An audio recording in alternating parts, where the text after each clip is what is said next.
Hello everyone, Momo-Dog here again, and today I will be making a video about, well, it's more of a retrospective video. It's a video about Tekken 7 Devil Jin and why I think Tekken 7 Devil Jin is stronger than what we have in Tekken 8 currently, Tekken 8 Devil Jin. Disclaimer though, Tekken 7 had very strong characters in the top tier roles, just like Tekken 8, so even though Devil Jin was stronger in this game, people like pro players like me still said this character was pretty much bottom tier in this game, which is ironic because in Tekken 8 he is also bottom tier, even though he has even less tools to work with. So even though he was stronger in Tekken 7, he was still considered bottom tier, which kind of says a lot about the power creep that's come with the years of Tekken. But let's get right into it. And the very first thing I want to talk about when it comes to Tekken 7 Devil Jin, and I'm pretty sure that there are a lot of people who are newcomers to Tekken 8 or like to Tekken in general due to Tekken 8 and don't even know much about Tekken 7 Devil Jin. That's why I want to start talking about his generics for now, because his generics were completely different in this game. So your jab used to have better reach and a better hitbox. Reach from like range 2, range 2.05 maybe even. I think it was more a range 2 thing, and the hitbox was better in terms of, downward hitbox. So it used to, with less Devil Jin, used to have the second best jabs among the Mishimas, only being beaten by Heihachi's buffed jabs. They buffed Heihachi's jabs by a lot in Season 4.5, or in Season 4 in general, I believe. And that's when his jabs only became the second best, but before that, his jabs used to be the best among the Mishimas. He did not have the exact same jab as Kazuya as he does now in Tekken 8. And the one thing that is worse than his Tekken 8 iteration is this 1-1, because this did not use to track sidewalk left when I tried to step it. So this was more of a very vanilla move. All Mishimas kind of shared the same 1-1-2 knockdown and tracking. But what was unique to Kazuya's and Devil Jin's 1-1-2 was that they could get a small combo off it near the wall. Kind of looks like this, a bit hard to set up, but if you had proper awareness, you could get something like this going. He does not have that in Tekken 8 anymore. And I think that's such a big shame, because that 1-1-2 used to give him a lot of like damage potential near the wall. Like you get a spike into a guaranteed mix-up. And now that he's lost that, and his knockdown is also much worse, I think his 1-1-2 in general is much worse in Tekken 8. Although his 1-1 in Tekken 8 is stronger, I do not believe 1-1 should be a core part of your game plan. Simply because, he has strong highs and lows, so people will tend to duck a lot against Devil Jin. So when they duck your 1-1, especially against stronger players, there's a very high likelihood that they get launched just for using a 1-1. Then his down forward 1. And there's a bit more to talk about when it comes to his down forward 1. His down forward 1 used to track people going to the right pretty reliably, which, was at some point his weaker side. You had your hellsweep and your down forward 1 to track that side. You also had back 1-2. So you had a high, mid, and low that tracked to that side pretty reliably, which was pretty good. You also had down 3. His down forward 1 used to be +8 on hit. His current down forward 1 is only +5 on hit. And in this game, you also had a countered confirmable follow-up. So when you don't dash like I do right now, this was more of a secret thing. It's only +3. However, you can change that into +5 and get a down for 2 frame trap off this, off a counter confirmable mid that was safe on block. And let's check the frames on block of this. -8. However, if I dash in like this, it becomes -6 and I can play around with the frames on block. And you were never forced to finish this because your down for 1 on its own was only -3 on block. So you still had the options to sidestep and the options to backdash. Or, just keep pressuring because you have mental frames due to the follow-up. And that follow-up was also unsteppable, and they couldn't press in between. They could parry, but that's just about it. Your down forward 1 used to be very strong, and also had quite a lot of reach. I believe it was around 2.10 reach, or maybe even more. It's a pretty good down forward 1, as you can see. His current down forward 1 in Tekken 8 is absolutely dog shit, and only really useful near the wall as a 13-frame countered wall split. Then, what else does he have? He has his generic down 4 in this game. Generic down 4 used to do 7 damage, 10 damage if you did it from full crouch. -2 on hit, so you had mind games with people pressing into you by using voice string 4. For example, if they tried to down forward 1 into you, you could trade your voice string 4, it used to be very plus. And then you can build up mind games. Since you use the Western 4, here people will try to sidestep, or they will try to jab into you to beat that Western 4. And just off that mind game alone, you could get a lot of reward going. For example, sidestepping their options that they try to use on you. So let's say he tries to jab me out, I can backdash into electric. And, you know, just with punish. Or I can sidestep the down for 1, or the jabs that he's trying to use, you're only -2. In Tekken 8, your down 4 is -4 on hit, so you cannot use that Western 4 mind game anymore, really. -2 used to be a great number to be in this game. Still is, honestly, in Tekken 8. However, your down 4 in Tekken 8 just sucks. It's -15 on block in Tekken 8. In this game, it's only -13. However, low parries were stronger in this game, which was the trade-off. So, like, if they low parried, you kind of got punished pretty heavily, but it still used to be a very great low. And then your full crouch 4, which Devil Jin players also used to poke with a lot, for example, after down back 2. This used to be a 10 damage low, however -15 on block, and it has the frames that we know of now. Damage was still pretty good, tracked pretty well. Like down 4 in general had great range in tracking, and Tekken 8 it tracks less and has less range.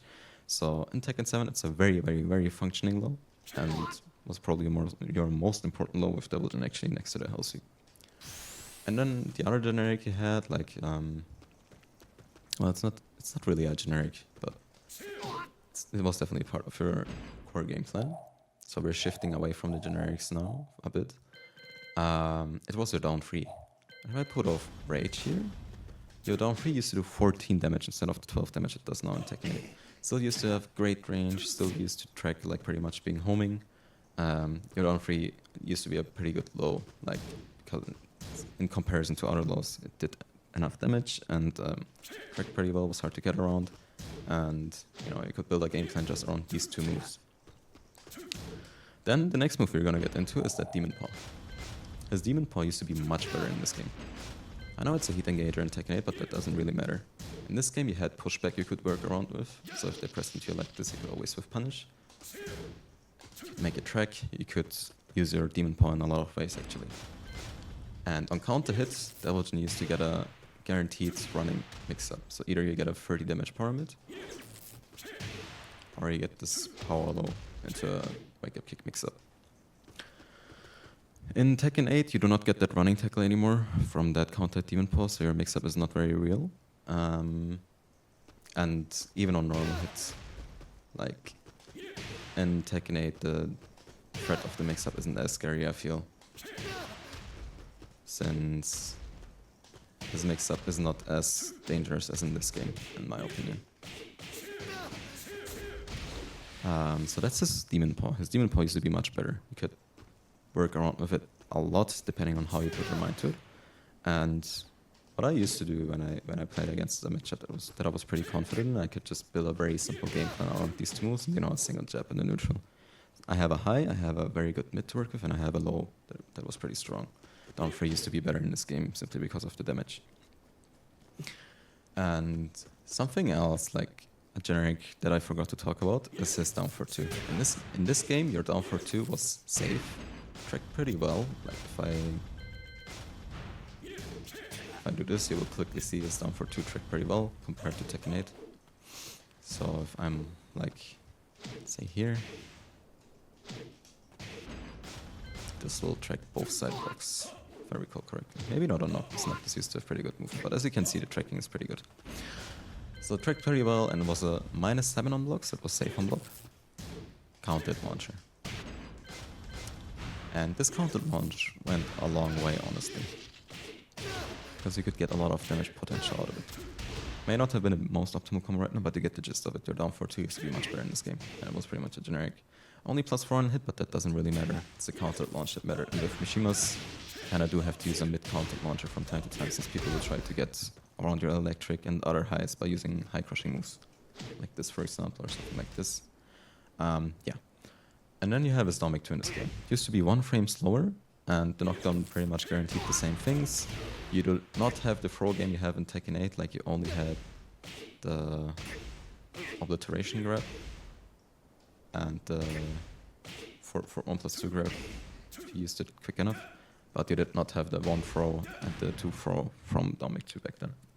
However, what you did have in this game was had a guaranteed rage art after you connected a counter from it too, which used to open up a lot of comeback opportunities. At least when like I used this move kind of like a comeback tool. Since if I got a counted, I got a full rage art guaranteed. And the next thing I want to talk about is his hellsweep in this game actually. You have to talk about both his normal hellsweep and his rage hellsweep. So his hellsweep in this game also used to be better. you kinda get the gist of it. Everything he had used to be much better. So hellsweep used to be a normal hit launch that could guarantee up to 71 damage into a flip over, as you can see here. And your other hellsweep variation had more range, around 2.5 range, I believe, maybe even 2.6. Yep, a lot of range. And damage, so like 38 damage plus 4, you know, it's basically the low you know from Tekken 8, however not with the nerf range and not with the nerf damage. And you used that CD4 when you knew that CD4 alone wouldn't connect a follow-up after.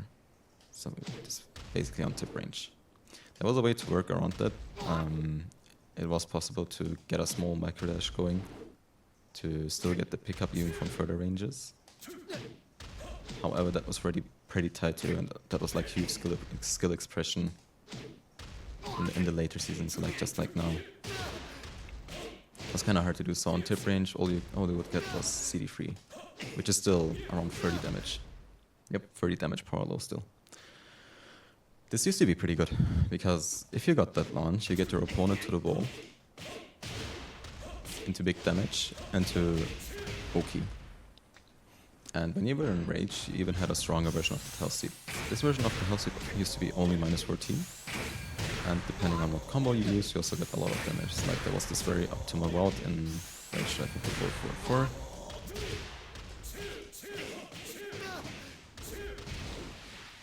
85 damage hellsweep. And this opened up a lot of comeback opportunities because obviously they will try to look out for the sweep and either try to sidewalk or duck. Then, you know, surprise while standing 2 and voila, you got a pretty sick comeback going. In Tekken 8, you do not have an enhanced version of the hellsweep really. You can use heat to get some more damage, but your damage will only increase by like 12 maximum. This rage hellsweep used to increase your damage by much more. And basically, your wall game was also much better with Devil Jin. So when I put this knock this to the wall now, there are 2 moves that you will recognize that are much better in this game. So for one, you have back 4-2-3, which used to wall split, which in my eyes was much more like offered much more utility for the character than what it does now. That +9 on hit is not really as strong.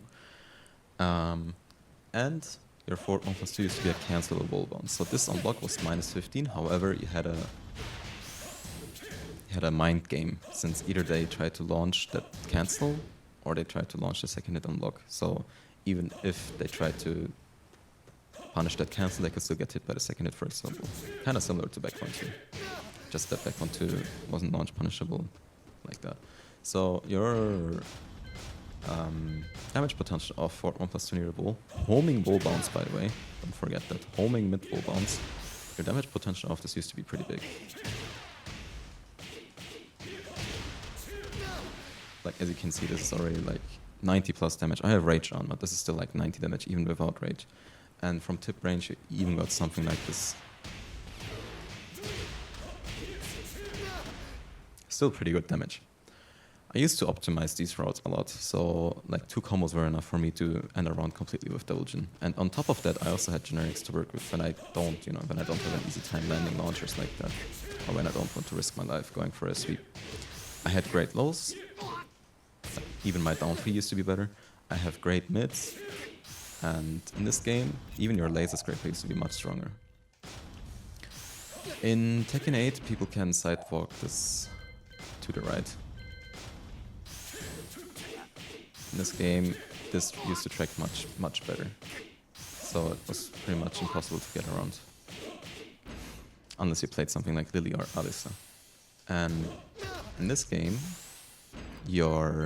like the last hit I used of back 4-2-1, down 4-2 to catch people pressing into my laser scraper used to launch. But as a trade-off, it was -14 on block instead of -13. I used this follow-up in Tekken 8 instead of the back 4-2-1-2, because the last hit of back 4-2-1-2 is much slower in Tekken 8, so it's easier to sidestep to both sides. This back 4-2-1 down 4-2 tracks when they go to the left, depending on the character. Pretty inconsistent on Noctis because he had pretty good movement, but you had to step both follow-ups to the right. In Tekken 8 you can step the back for 2-1-2 to both sides, hence why I used the down for 2 follow-up to keep people from stepping to the left. And it used, like this back 4 to 1 down for 2 follow-up is also faster in Tekken 8. In this game it also used to give you a full launch if it connected. And funnily enough, in this game also, let's put counter hit on. Say this Noctis player presses into my laser scraper, right?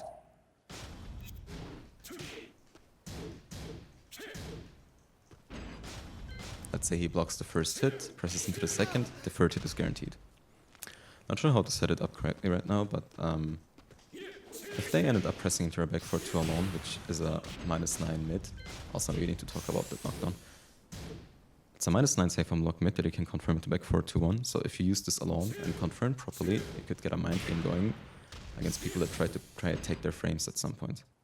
And what would happen is, if they try to press into it, you could visually confirm the second hit counter hitting, and you got a full launch off it. Which is quite a lot of damage, as you can see. And this back for 2 alone used to give you a counter hit knockdown, however they could break free from that. So if this Noctis held forward or back, he could get rid of the stun, however he will still be very minus, so I could get a mix-up from this. If he doesn't break the stun, I get a full launch. So as you can see, this back for 2 alone was also a better move. One thing that was worse for Tekken 7 Devil Jin, however, was his combo game. Like, he was not really known for having a lot of damage on quite a few of his launchers, for example this. However, there were ways to work around this. There were, like, later into the game when they nerfed back to 1 up forward, this used to be a very easy and very brain dead wall combo for like 28 damage. I discovered ways to still use this wall ender. And like in general just make use of it. So it's been quite a while since I've last used this. I think if I do it like this it should work fine. Yep. So you could whiff the first hit and then the second, and you still get a lot of damage in OP, which is pretty good. And you also had...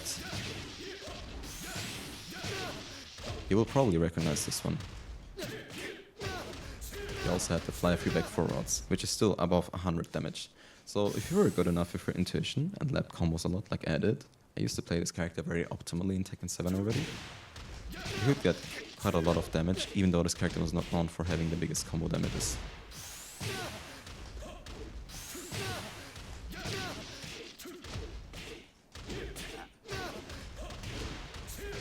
Devil Jin's combo damage potential in Tekken 8 is much bigger and more consistent since this combos used to be easier. Your 4-4-3-1 is now your 3-1, like your 3-1 from Tekken 8 is a 4-4-3-1 here, so it's a bit harder to use in combos. And your standing 4 used to be 4-4-4, but it did a lot more damage, was plus on block, and was also used in combos. So no matter what you look at for Tekken 7 Devil Jin, almost all of your key moves are much stronger in this game than in Tekken 8. All you got that is new in Tekken 8 is your up forward 1, your 4-4-4, which doesn't really matter because super linear and people will just constantly sidestep it, like it's only good when it lands and counter hit. And you have the morning cross stance so for like combo utility and the guaranteed stuff, but it's not really a mix-up stance, so it's kind of whatever. And after a heat smash on block, you're kind of forced into a bad mix-up for yourself, which isn't even really a mix-up since it can't kill. So with Tekken 7 Devil Jin, you're left with much stronger tools than Tekken 8, and this Rage Sweep alone offers more utility than any heat move Devil Jin has in Tekken 8. Which kind of just goes to show that this character is just a very watered down version of his Tekken 7 iteration, Tekken 8. And this version was already considered bottom tier, by the way. He used to say that Devil Jin in this last season of Tekken 7 used to be bottom 5, just to give you a perspective of the character's balancing at the end of the game, since his up for 4 used to get nerfed quite hard. Like his up for 4 was pretty much useless in this season. But we still had other mids to work with, like 4+2, back 4-2-3. Laser's Grave in general was a good mid, but 4-4-2 used to be stronger. So their mids are overall strong in this game, with the only exception of Rising 2 being a bit weaker since they're more limited on your combo odds. But still, you had a lot of options to work with. And that's pretty much why I think Devil Jin used to be stronger in Tekken 7. Like, it's not even a debate for me. And you're pretty much playing a worse version of Tekken 7 Devil Jin in Tekken 8, especially at the highest level. Where pro players will just take away all of those new tools you have, like manual morning crawl is fake, they will always jab it out on reaction, up for one is very whatever, like whiff it once and you're dead. 4-4-4 will get stabbed, but it's still good when it lands uncounted, like 4-4-4 still offers utility. It's like the only move that I think offers proper utility at the highest level of play. Yeah, but yeah, that's pretty much it. Like, oh yeah, a move that I forgot, up 4 used to be strong in this game due to it having a block mix-up against some characters. Like, you could go into fly in from block, and characters used to get weaker punishes if they floated you out of it. Some characters had option selects, like Noctis had an option select, but when you went into fly, you used to take much less damage than when they launch you for going on the ground, like in Tekken 8. In Tekken 8, they always get the full launch. So yeah, that was my retrospective on Tekken 7 Devil Jin, like my opinion on the character. I used to have much fun playing this character at the very end of the game, actually, since this combo game used to offer more variety than in older seasons. It was a shame that his up 4-4 got nerfed like that. Like, this move would have been fine if it only guaranteed a down victor or whatever. But yeah. Hope you enjoyed the video, and for all the newcomers to Tekken 8, I hope you realize that you are playing a very different Devil Jin in Tekken 8 than in Tekken 7. Still, he's a very fun character in Tekken 8, but I do miss this version of Tekken 7 Devil Jin. To give you further perspective on what this character was like in Tekken 7, I'll play 1 or 2 matches to show you what his gameplay kind of looked like in a neutral back then. I also forgot to mention like 2 moves that were also better in Tekken 7 than in Tekken 8, which involve his fire running free that used to be +9 on block instead of +6, and tracked one side more reliably, and his down laser, which also tracked better and had more range. So yeah, even more moves that used to be better back then. Anyway, let's see how it goes against this Jack. Jack against Devil Jin was a pretty common matchup.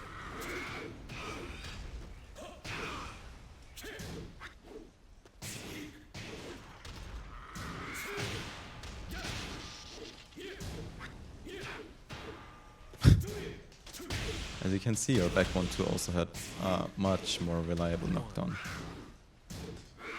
Ducking that.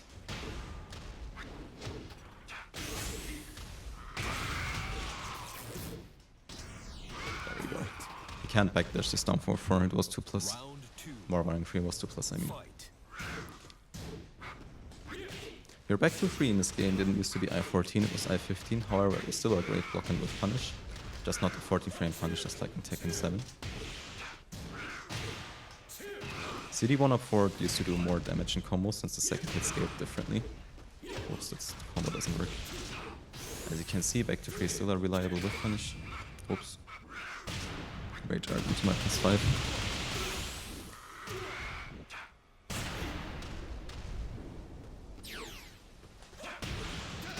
And as you can see, down 4-2 used to be a counted launcher.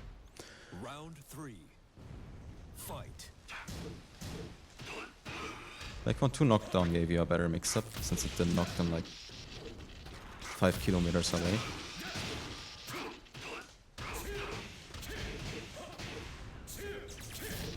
And your charge punch didn't guarantee anything. However, it didn't matter because I don't think charge punch was ever a move that you needed with Devil Jin in this game. It was just a little extra. Oops, that was -10. Oh god.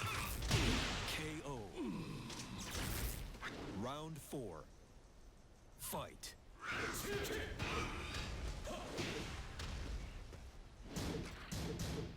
Oh, spring kicks on tip range actually used to be very hard to punish.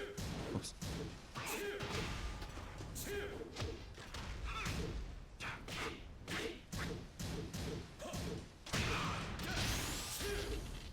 Tried to go for a fancy combo, my bad.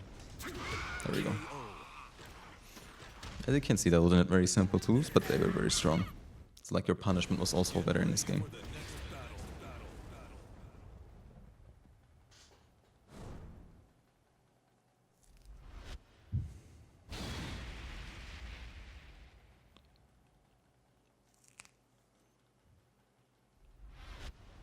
Round one. Fight.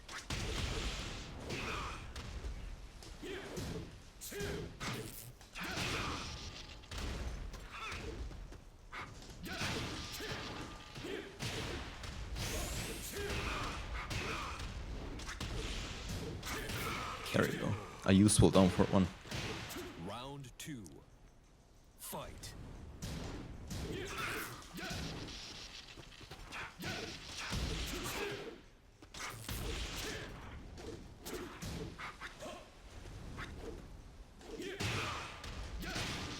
Oh, this didn't work on big characters. Need to just go for the B&B. There we go. Wave of pressure. Round three. Fight.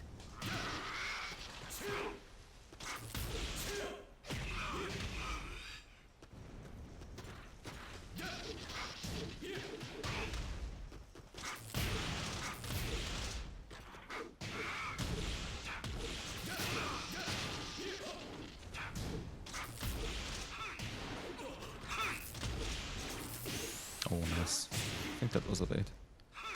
KO. One. Round four. Fight.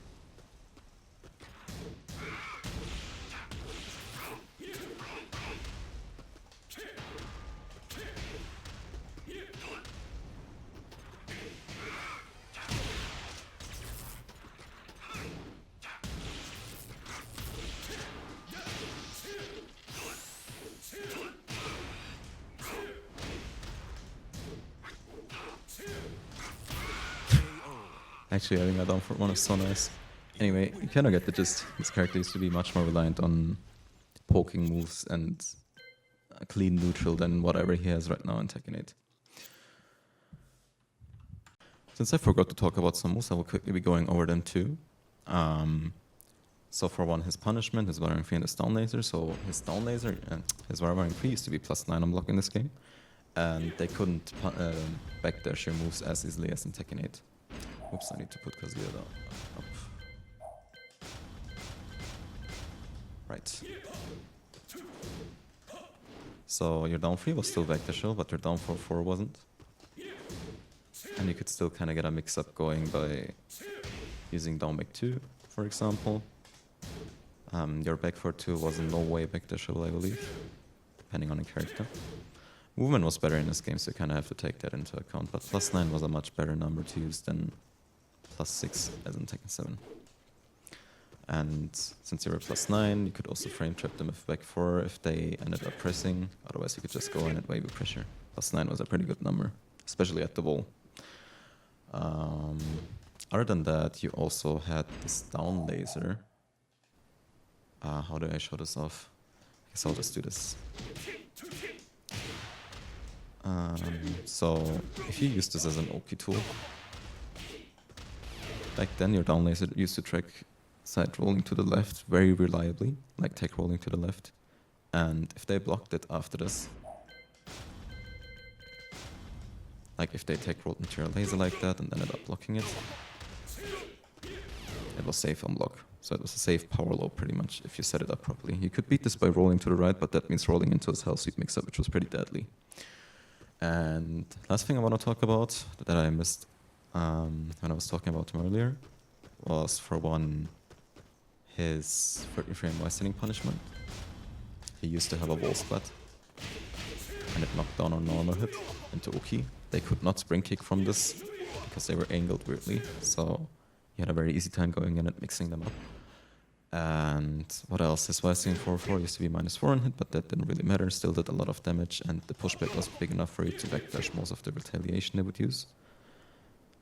And other than that, it was only back to 3 that you kind of didn't have in this game, since it was 15 frames instead of 14 and it was -15 on block. However, your 4-3+4 used to be an easier input. I think up 4-3+4 is a very weird input. And you also had the possibility of using 4/3+4 in combos. And the last thing that I want to mention is that your CD104 used to be a much better combo tool in this game, since it's scaled differently. Like the second hit, if you use it immediately in a combo like this, did the full damage. So even after a wall split, if you use it like this, full damage. Yeah, that's Tekken 7 Devil Jin. Thank you for listening.